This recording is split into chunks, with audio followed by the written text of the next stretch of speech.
What's up, everyone? Just doing my little weekly update as usual. You'll notice pretty big change here.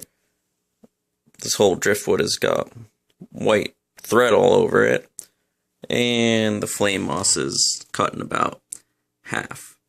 The reason I originally bought this flame moss was to put it on the wood. I ended up getting Java moss locally, so I just rolled with that while I had it, and I let the flame moss grow.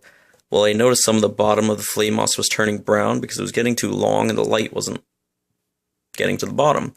So, figured it was about time, cut some of it off, and finally get it on the wood.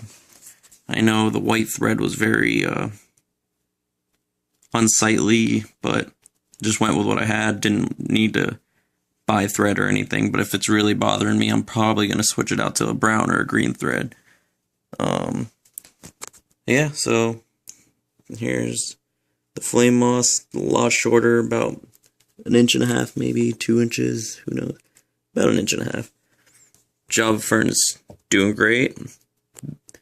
You can see this one, this is the one from the experiment. It's holding all the rocks on the root and right over the rhizomes. It's fantastic. Would highly recommend it if you guys want to put your Java Fern like on the ground, don't have rocks and stuff. It's definitely a safe route to go. What else do we got here? There's the shrimp wanted to come out and say hi. Oh, speaking of shrimp and fern, moss, all that, all this used to be just full of moss, just full of it. Got rid of all of it, pulled it out of the tank. I did not throw it away. I will kind of keep it around for a while. It was browning up because I think it was just back there, and it was like in front of the filter inlet back here. So all the dirt that was trying to go in the filter ended up on the moss. So I wanted to get it out of here, and this was the end result.